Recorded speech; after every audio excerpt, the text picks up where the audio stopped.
Thank you very much to give me this opportunity to present you our new development, our first result on synthetic imaging applied to musculoskeletal.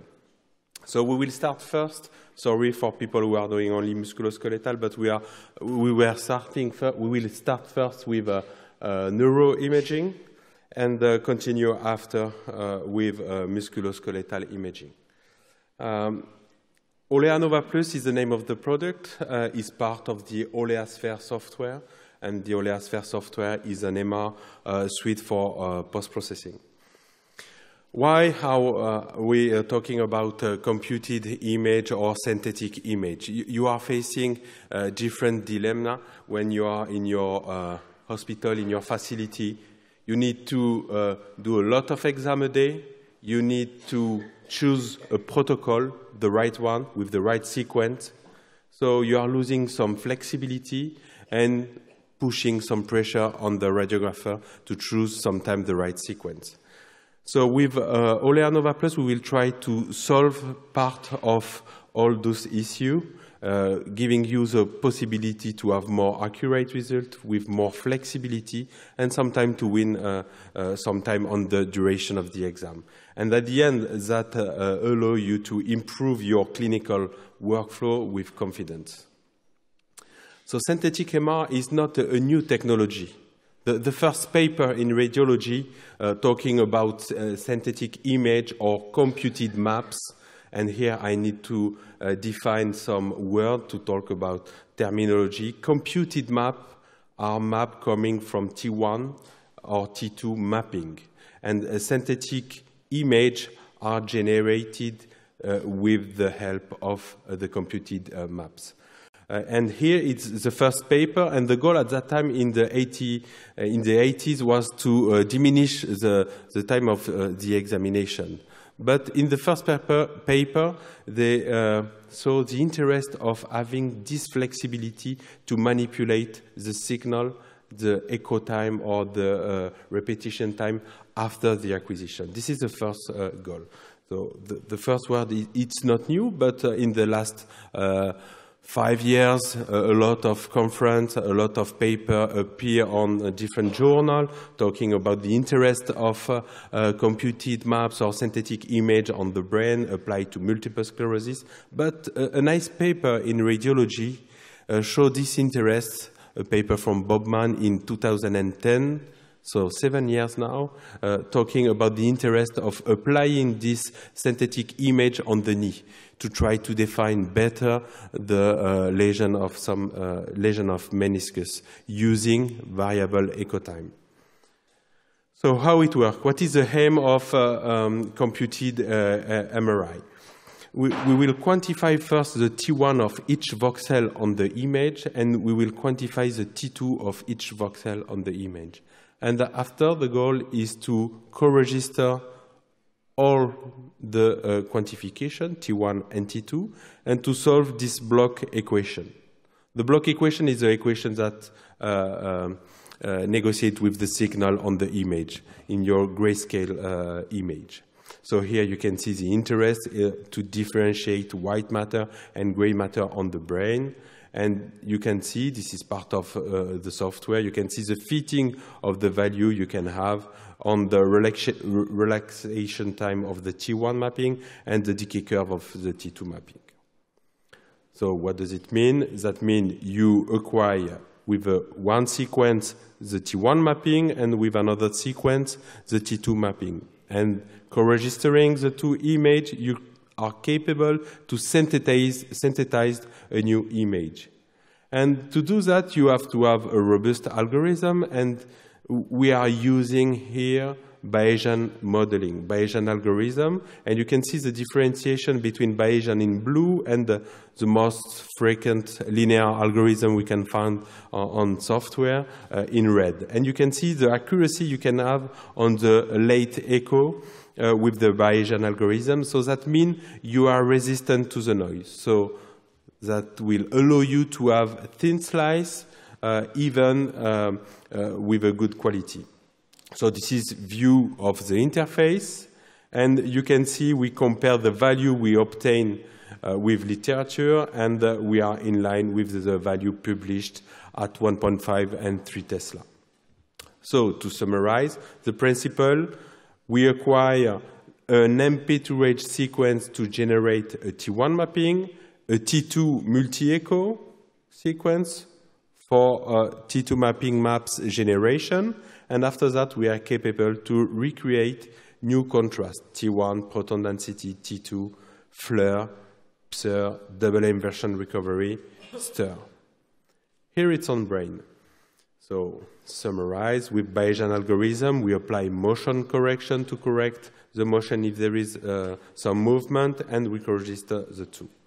So you can easily understand you will win some flexibility on your protocol, and you don't have to tell to the radiographer the protocol you want to have. You just have to acquire the two mapping with the MP2H and the multi-echo sequence, and after that you are capable to recreate new image. You are capable to manipulate the echo time and the repetition time.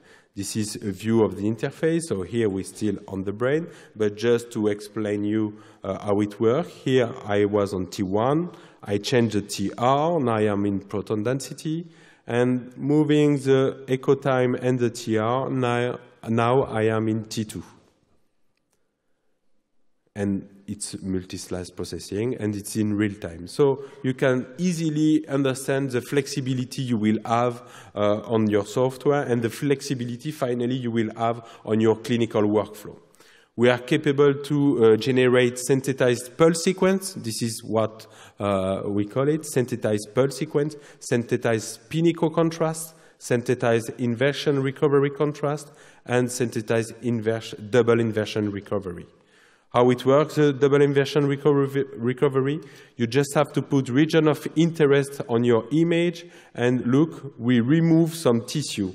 We remove white matter, CSF, gray matter, in fact, what you want. So you can understand where I'm going on musculoskeletal. You will be able to remove tissue you want to remove on your synthesized image. And this is based on the T1 value of your computed T1 maps.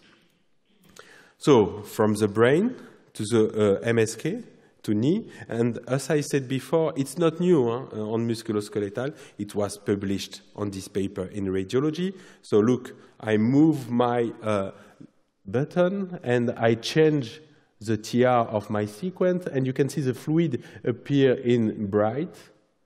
I will change my echo time, and here it's on coronal plane. But if you need to have it on axial plane, you are capable. If you acquire the T1 mapping and the T2 mapping on the axial plane, you are capable to regenerate, to recreate a synthesized image in the axial plane or in the sagittal plane, whatever the plane, you are capable to do it. And you can see the change in the contrast of your image. So flexibility is here. Now we will talk a little about accuracy. Accuracy will come with the use of the quantitative parameter coming from the T1 and the T2 value. T1 mapping and T2 mapping is well known and well used for cartilage. And it could be used for tendon to quantify the amount of water or amount of proteoglycan you have on your cartilage. So here we are coming from morphologic image to a quantitative world with the T1 and T2 mapping. So first result we just acquired some weeks before in Cruz Blanca, and thanks to their team. So all the view, all the box in orange, so all the image in that screen were not acquired on the patient. They were computed, synthesized with OLEA Nova Plus on the software. So this image with a fat suppression, and I don't talk about fat saturation, because it was artificially done by the software. So it's I remove a tissue, and you can see even with an implant, there is some artifact, classical artifact you can deal with, but I am capable to regenerate, resynthesize image. another example, and here it's a native image. And here you can see the bright signal in the patella, the same in T1 and in T2, just for you to check the accuracy of image generation with Olea Nova Plus. Okay, and you can see here what's happened. If you change the different parameters, you can see the T2 changing with the contrast. So here the use of quantitative value with the T1 mapping, and to follow your patient, it will be very interesting to use this quantitative image. And here's a native image. So you can see it's not the same quality, but you are capable to generate all those contrasts with only the two short sequence. When I mean short sequence, I mean around 7-8 minutes in total. 7-8 minutes in total, and you are capable to synthesize T1, proton density, T2, stir, and other contrast. You can have two different T2, one with one echo time and another one with different echo time. For example, here we synthesize 4 different proton density or T2, depending on the echo time, with here 20 milliseconds, 40, 60, 100. You have the quantitative value here. You can see a small lesion of the cartilage here with an increase of water inside. And here you can see signal variation you can have just playing with the echo time as published in 2010. So it's a useful tool, and you can go deeper in the analysis of lesion. Talking about quantitative assessment of the image, you can have the decay curve of your acquisition, histogram of value if you want to compare with the native image, or if you want to compare with another part. Another example here of an axial plane, the T1, the T2, the proton density with fat suppression, and the quantitative image. And my goal here during this talk is to stimulate you to use more quantitative information, more quantitative T1 information, more quantitative T2, because everything, all the information are in the quantitative image.